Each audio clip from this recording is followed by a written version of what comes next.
जो जैनिज़्म आप सब जानते ही है, उसका एक विंग है, उसका एक धर्म संप्रदाय है तेरा पंथ, जो वर्तमान में आचार्य श्री महाश्रमण जी हमारे गुरु हैं और उनके दिशा निर्देशन में ये तेरा पंथ जैन धर्म संघ फल फूल रहा है।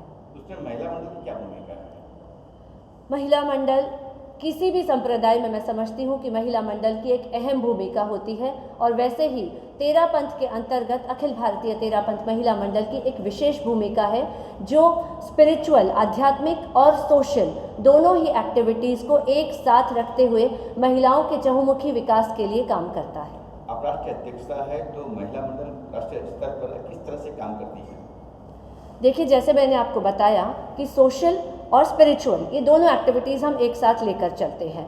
स्पिरिचुअल में हो गया हमारे जो जैनिज़्म के स्टडीज़ होते हैं, जैन के जो प्रिंसिपल्स होते हैं, जो हमारे जीवन को बेटर बनाने के लिए जैन जीवन शैली को जीवन में उतारने का प्रयास हम करवाते हैं। और उसी के साथ जो हमारी सोशल एक्टिविटीज़ है, उसके अंतर्गत हमारी 3 योजनाएँ हैं: स्वस्थ परिवार स्वस्थ समाज, आओ चले गाँव की ओर, और कन्या सुरक्षा योजना। तो इन तीनों के अंतर्गत हमारी 525 शाखाएँ हैं, जो all over India, Nepal and Bhutan. एक नारी लोक एक पत्रिका आती है हमारी संस्था की तरफ से, और वो हमारे 525 शाखा मंडल को जाती है। तो जो भी ये सोशल एक्टिविटीज़ होती है, हम हमारे 525 शाखाओं को देते हैं, और एवरी मंथ वो उन एक्टिविटीज़ को करती हैं। अब स्वस्थ परिवार स्वस्थ समाज के अंतर्गत हमारे लगभग 100 physiotherapy centres all over India चलते हैं। हमारी जो सेमिनार्स हैं, आज भी आपने देखा कि हम मुंबई महिला मंडल के तत्वावधान में हम आयोजित कर रहे हैं इम्पैक्ट 360 डिग्रीज। उसमें जितनी भी प्रबुद्ध महिलाएं हैं महाराष्ट्र की, पूरे महाराष्ट्र से यहाँ एकत्रित हुई है, और तलाक जो एक बहुत बड़ी समस्या आज समाज के सामने आ रही है, उसके लिए हम मिल बैठकर चिंतन करेंगे कि ये समस्याएं क्यों आ रही है, और उसका निवारण करने का हम प्रयास करेंगे। और कन्या सुरक्षा योजना, ये भी हमारी एक बहुत सुदृढ़ योजना है, जो गत 25 सालों से हम इसे चला रहे हैं, और इसके अंतर्गत देश भर में हमारे लगभग 80 कन्या सुरक्षा सर्कल गवर्नमेंट की मदद से हमने बनाए हैं। जो आपके मुंबई में भी अगर मैं देखूँ तो 8 से 6 सर्कल मुंबई में भी बने हुए सर्कल या स्तंभ, जो चौराहों पर, जिसे हम गवर्नमेंट की परमिशन के बिना बना नहीं सकते, तो गवर्नमेंट ने हमें ये अनुमति भी दी है, काफ़ी स्टेट्स में हमें अनुमति मिली है। तो और इस प्रकार कन्याओं के रिलेटेड भी हम बहुत कार्य करते हैं। और हमारी मुख्य योजना समृद्ध राष्ट्र योजना, जिसके अंतर्गत हम गाँवों का विकास कर रहे हैं।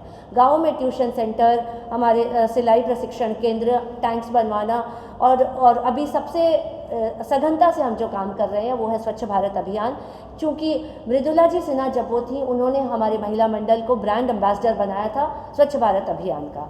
तो इसके अंतर्गत हमने हज़ारों टॉयलेट ब्लॉक्स हमने कंस्ट्रक्ट किए हैं, डस्टबिन्स। 6 महीने तक हम ग्रामीण स्कूल्स में हमने प्रशिक्षण दिया है कोविड के पूर्व।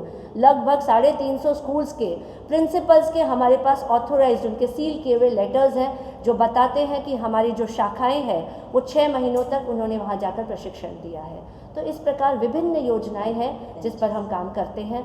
हम बेंचेस बना रहे हैं। अभी हमने 2 दिन पूर्व ही कुर्ला स्टेशन पर उद्घाटन किया था, जहां हमारी बेंचेस जो लोगों को सुविधा तो देती ही है, और उसके साथ ही साथ करनी है जीवन की रक्षा, कन्याओं की करो सुरक्षा, ये स्लोगन हमारा चल रहा है।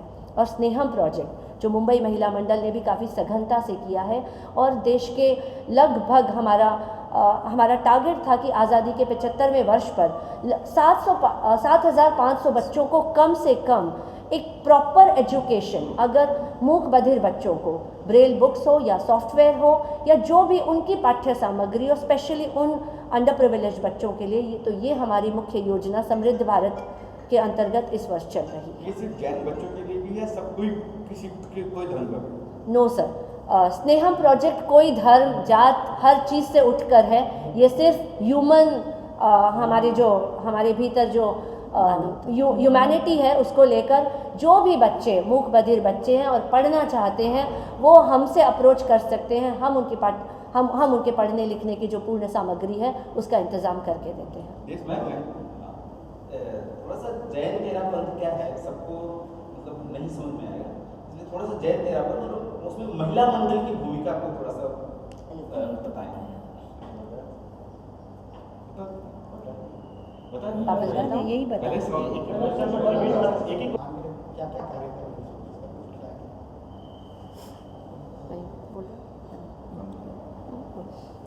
महिला उत्पीड़न एक बहुत बड़ी समस्या है, लेकिन हम हमारा ये भाग्य मानते हैं कि जैन समाज में ये जो महिला उत्पीड़न की जो समस्या है वो कुछ अंशों में कम है। तो हमें हमारे समाज के अंतर्गत ये जो महिला उत्पीड़न की समस्या आती है वो बहुत कम आती है, और जहाँ कहीं आती है हमारी संस्था एकदम आगे बढ़कर उनका सहयोग करती है। और अन्य समाज से जब यदा कदा हमारे पास ये उत्पीड़न की समस्या आती है, हमारा प्रयास रहता है कि हम किसी न किसी माध्यम से उनकी मदद करें, या उन्हें हम ऐसे आउटसोर्स बताते हैं जहाँ पर जाकर वो अपनी समस्या का समाधान बहुत अच्छी तरह से प्राप्त कर सकती है। यदि आपके संस्था को पता चलता है कि यहाँ पर महिला अशिक्षित है या फिर कमजोर पड़ रही है, आपकी संस्था उसके लिए किस तरह से आगे आती है, कैसा कदम क्या बढ़ाती है? वर्तमान में हमारा एक प्रोजेक्ट चल रहा है। कोविड के तुरंत पश्चात या कोविड के साथ साथ हमने इस प्रोजेक्ट को स्टार्ट किया था, सक्षम योजना या कला अभ्युदय योजना। इसके अंतर्गत जिसके भी हस्बैंड्स या बच्चे कोविड में अफेक्ट हुए हैं, उनके परिवार और उनके आजीविका का साधन उनका कम हो गया या ख़त्म हो गया, उन्हें हमारी महिला मंडल ने एक मशीन उपलब्ध करवाई। चाहे वो आटा पीसने की मशीन हो, आटा चक्की हो, मसाले पीसने की मशीन हो, सिलाई मशीन हो, कंप्यूटर्स हो या माइक्रोवेव हो, जो भी जिस कला में वो पारंगत है उस कला हेतु एक मशीन उन्हें दी गई। और उस मशीन के साथ साथ चूँकि आपने देखा है कि हमारा नेटवर्क बहुत शानदार है, अगर मुंबई में हमने 2 महिलाओं को वो मशीन उपलब्ध कराई तो मात्र मशीन उपलब्ध करवा देना बड़ी बात नहीं है, उसके साथ कम से कम उन्हें उस एक महीने का 20,000 30,000 का बिजनेस उन्हें उपलब्ध हो, इसका प्रयास भी हमारी महिला मंडल करती है।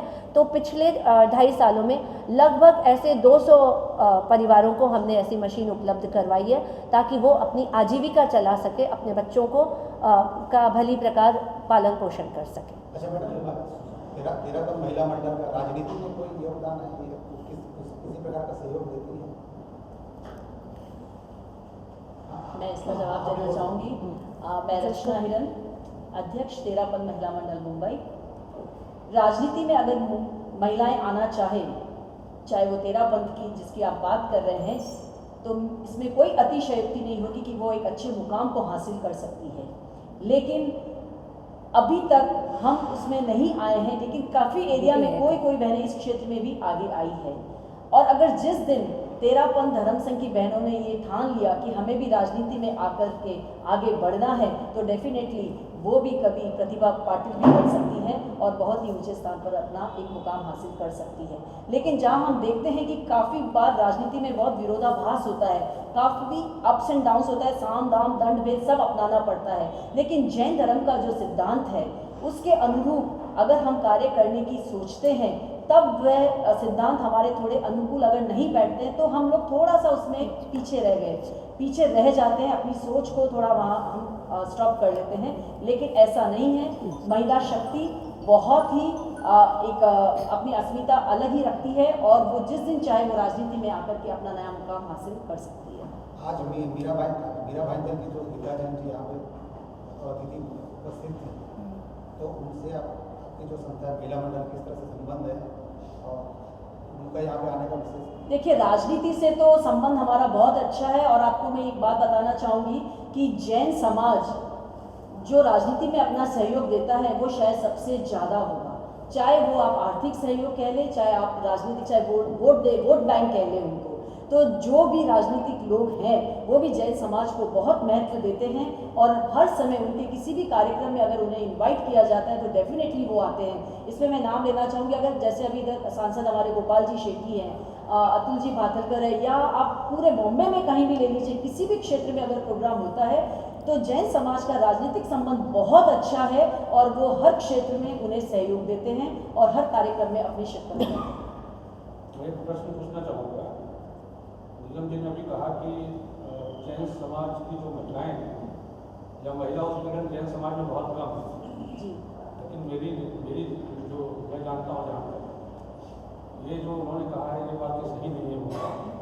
और आज भी चाहे वो जैन समाज हो, चाहे अन्य समाज के लोग हों, चाहे अन्य समाज की महिलाएं हों, तो शहर में जन्म लिया है, लेकिन एक ऐसा भी भाग है जहां महिलाओं का उत्पीड़न होता है।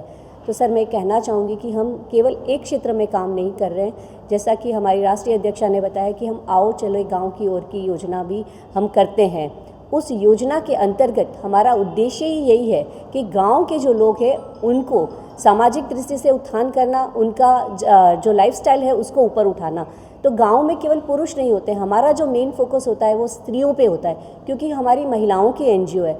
तो हम महिलाओं के पास जाते हैं, गांव की महिलाओं के पास, क्योंकि जनरली जो आर्थिक दृष्टि से कमज़ोर होती महिलाएं, उनमें देखा गया है कि वो कमाई करती है लेकिन उसके हस्बैंड जो होते हैं वो शराब पीते, जनरली ये बात बता रही हूँ, और महिलाओं का उत्पीड़न होता है। तो हम उन महिलाओं को प्रशिक्षण देते हैं, उनको पाँव पे खड़े होने का तो प्रशिक्षण देते ही हैं, आर्थिक दृष्टि से वो उनको हम अलग अलग तरह से प्रशिक्षण दे के ऊपर उठाने की कोशिश करते हैं। साथ में उनको हम आत्मशक्ति विकास करने का, कि अपनी सक्षमता को कैसे, पुरुष जब उनके ऊपर उत्पीड़न करता है तो अपने आप को कैसे पावरफुल बनाना, शरीर की दृष्टि से नहीं लेकिन अपने एक आत्मविश्वास की दृष्टि से उसे कैसे लड़ना, वो हम उनको प्रशिक्षण देते हैं। और कई महिलाएं जो आर्थिक दृष्टि से कमज़ोर होती है, वो शराब वगैरह भी अगर उनको नशा है तो हम उनसे भी उनको छुड़ाने की कोशिश करते हैं, उनको वो प्रशिक्षण।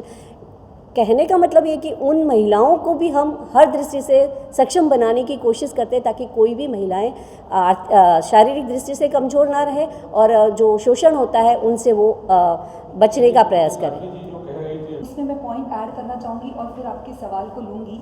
भ्रूण हत्या की जो बात थी उसमें मैं आपको बताना चाहूँगी कि जैसे हमारे सम्माननीय अध्यक्षा, राष्ट्रीय अध्यक्षा ने कहा कि हमारे 525 ब्रांचेस हैं, तो आपको ये भी हम बताना चाहेंगे कि हमारे महिला मंडल की इस देश विदेश में एक विंग भी है जो हमारे अंतर्गत चलती है, कन्या मंडल की विंग, और उसमें हमारे देश भर की जो बेटियां हैं उनका ये विंग चलता है, और जहां पर उन बेटियों को एम्पावर किया जाता है, जिसके अनुरूप हमारे जो भी आगे लाइफ में प्रॉब्लम्स आते हैं उनको लड़ने की शक्ति उनमें दी जाती है। और ऐसे एम्पावरमेंट का कार्य कन्याओं के बचपन से ही उनके लिए किया जाता है।